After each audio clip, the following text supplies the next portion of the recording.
bike lane. Ayun, no? Wow. Oh, hi mo na sa vlog. Hi. Bilisan mo ng konti. Sabado ngayon kaya maraming tao kasi ano rin, iba rito yan, may pamilya. Naglalakad ka na wala kang pangamba, meron kang peace of mind na kaya sila rito ano talaga nito, puro lakad eh. Yung mga malalayo, lakad, jogging. Ayan, nakita nyo na naman yung ano, ayan, yung ilaw, kaya paggabi maliwanag pa rin, peaceful pa rin siya. Alright.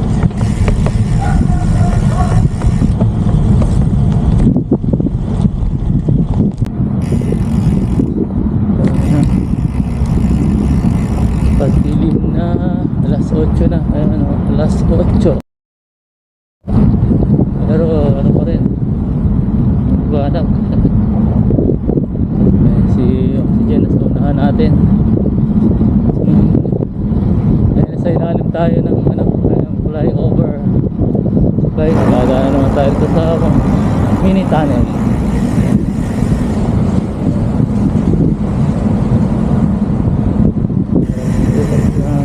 Tapos okay lang. Gawin lang natin si oxygen kasi medyo pinakabahan pa siya. Di bago sa bisikleta niya, hindi kasi sanay sa ganitong bike, kaya sabayan lang natin yung takbo niya, takbong chicks. Oops. Diretso lang tayo, diretso lang. Diretso ah. O pag ganun dito sa daan. Nag-ano yung manhid o siyempre na nagbago. Hindi, yan mo siya nag-push kasi siya. Nakapush ka? Ikaw naman. Tara, let's go. Sinauna niya tayo kasi mas kampante daw siya pag nasa harapan niya ako, kaya pabagalan lang natin. Dito na tayo sa ilog. Kaya pag umulan dito baka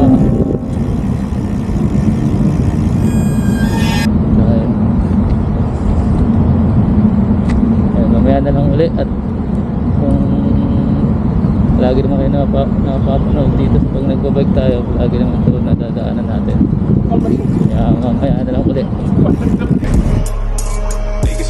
Blue ang kulay ng ilaw, napakahusay, ganda yan, ano, para kang dadaanan ng eroplano, paliparan. May ilaw siya.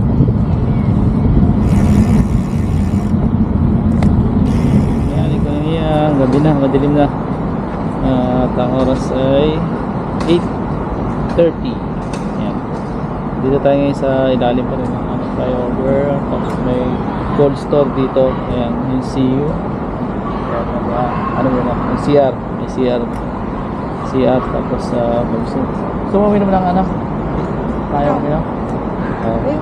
Ayan. Ay ka muna sa ating mga ekonomiya dyan. Ayan. CR muna tayo. A few moments later.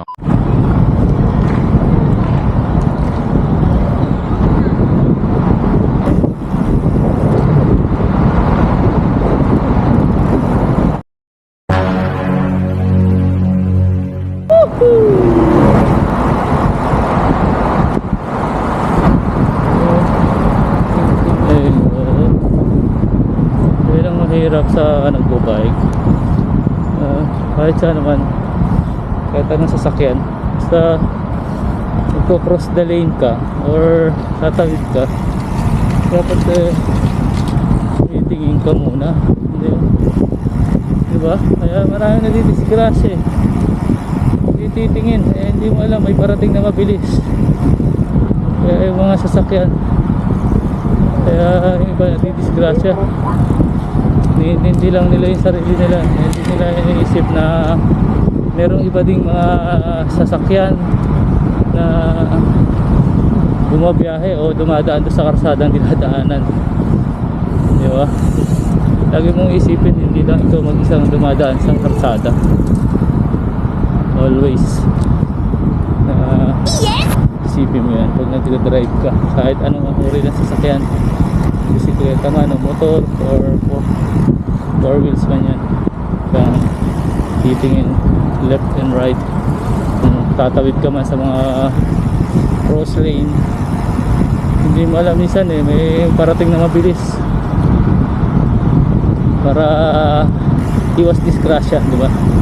Kahit patama ka or mali yung nakapunggo sa'yo, ang disgrasya, di ba? At least ikaw aware ka, di ba? Kung mayroon ng ibang mga kamote riders or kamote driver, ikaw ay aware ka, makakailag ka, hindi ka mas ano sa disgrasya, mas iwas, mas safe.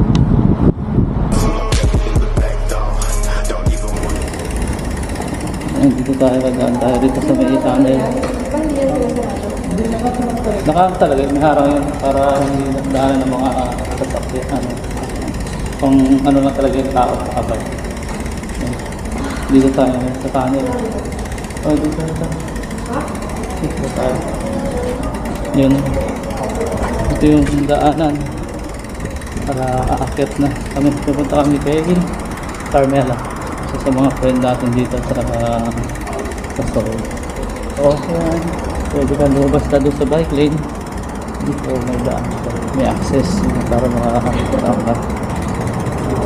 Okay, mamaya na lang ulit. Ito naman yan, balikan ko kayo pag nila tayo sa labas.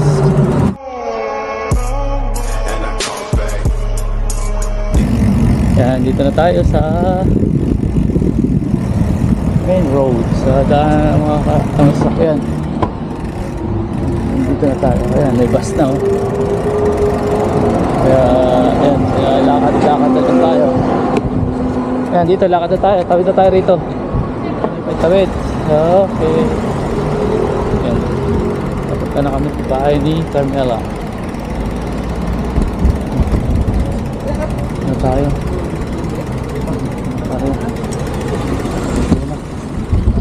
Ito na. Oh. Yeah.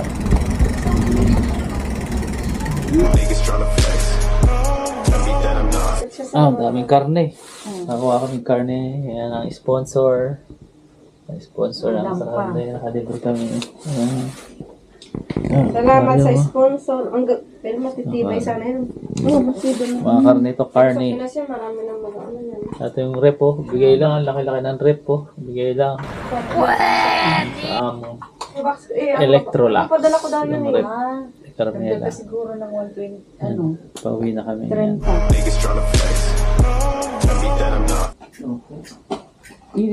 Ilalabas ko yung ano na. Ayan yung rep po. Pakita mo yung rep na pinagdan. Ang laki niya. Okay, bye-bye. Well, salamat sa ano. Salamat dito sa aming pagkain. Ayun, sa likuran. Isang bag na karne. Buti na kami ng ulan. Umulan na. Sabi. Ayan, lakad lang muna kasi palusong to. Delikado pag nag-bike tayo. Ayun, basa na yung karsada. Ano na, umuulambon na. Umuulambon. Laki ng rip na ano. Binigay lang nung ano yan eh. Amo ni Ate Grace. Isa sa mga friend namin dito. Umuwi na si Ate Grace kanina. Hindi ko na napakita sa camera. Sa video. Kasi yung amo ni Ate Grace mag-ano na, magpo-for good na. Kaya yun ang ano rito sa South Korea, yung mga amo ng mga nagtatrabaho sa bahay, pag nagpo-for good na yung ibang amo, diba, amo nila, binibigay na sa kanila yung mga gamit kaysa itapon. Kasi pag tinapon nila, magbabayad pa sila. May bayad dito pag nagtatapon ka ng mga gamit. papakinabangan pa, hindi pa magbabayad, binibigay na lang nila. Kasi pag aalis na dito sa Korea, babalik na sa bansa nila, meron ang nangyayari sa iba, binibigay. Ayan, balikan ko na lang kayo sa kami pag nasa bike lane na ulit tayo at maambon-ambon na.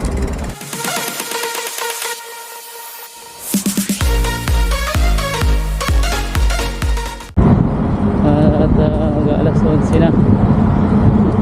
Ayan, pauwi naman na tayo.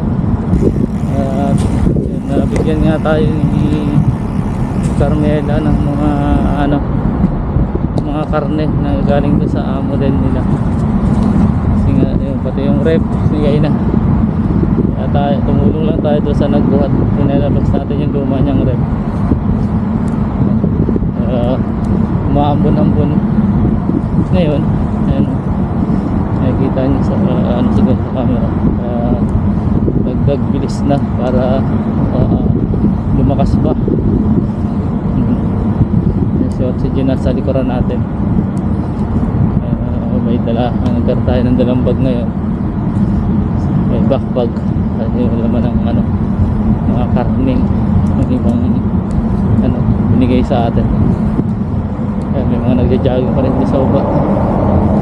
Pero nasa loob na tayo, mga nag-bike.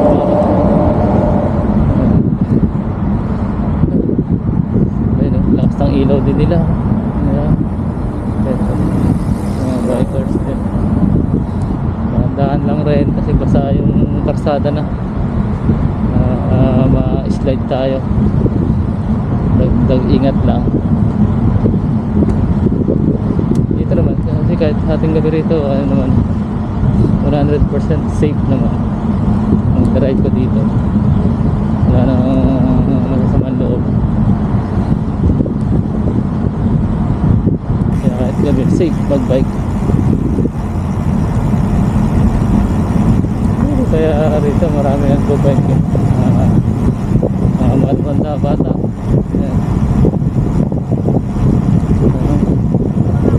Ayan, yung speed 20 lang ang speed dito dapat. Ayan, 20 kilometers per hour. Ayan, takbo natin ay 18.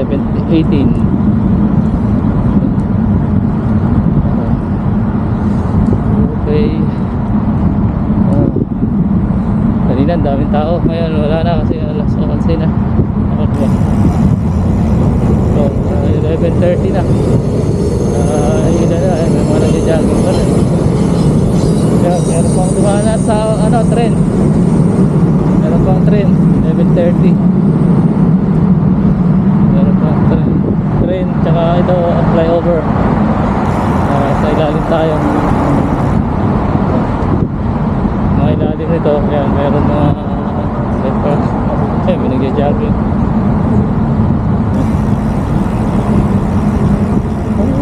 Wala na yung kanina rito. Uwian na yung iba. Kasi nga, umuulan na. Kanina, ang daming tao rito. Pagdaan natin kanina. Kasi ano na rin, 11:30 na. Kaya, uwian na. Mamaya na lang ulit. Hanggang kayo.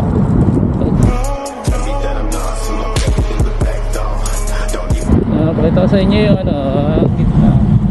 Ngayon wala na tao kasi umuulan na. Ngayon na, ang ganda, diba?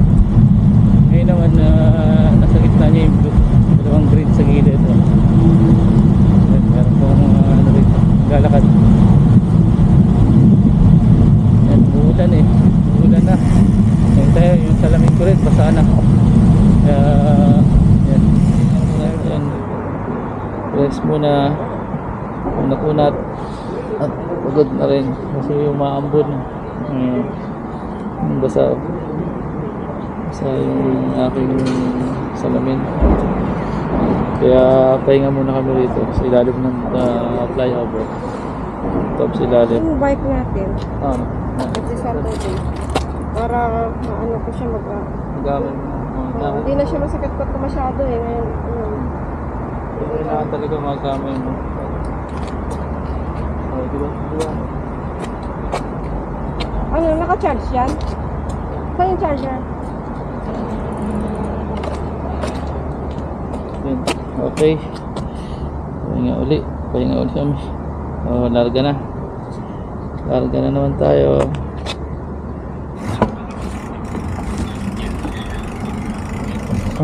Huminto ka, paano ka mapipicturean?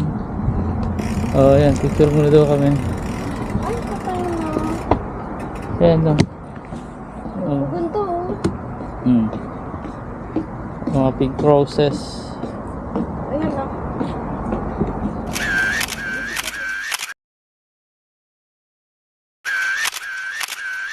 Madaling araw na bike. Yung araw, yeah, Banding.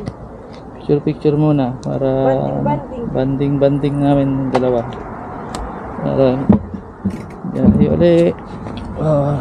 Hinto. Ang ganda kasi ng mga bulaklak, oh. Mga pink roses at saka ito, or yung red kasi alas 12 na, kaya yan, babalik tayo. Pawi naman hinto kasi, pero kung hindi magpahinto nandun na tayo sa bahay. Hinto rin kasi pagod si oxygen, tapos mga picture pa. Yan, dito tayo ngayon sa lalim, biglang lumakas yung ulan. Umilang muna kami dito sa lalim ng tulay. Yan. So, diretso natin yan. Doon tayo tawid. Doon tayo tumawid sa kabila. Diretso natin to. Para... Wala na yan, nagtak naman. Okay. Go. Ha? Oops. Yun, thank you Lord. At kami. Nakauwi ng maayos. Nandito na kami sa bahay. Thank you Lord. Yan. At thank you rin, Ekonomiya, sa mga nanood. Maraming salamat sa inyo. Ayan, Ekonomiya. Saranghe. Peace out.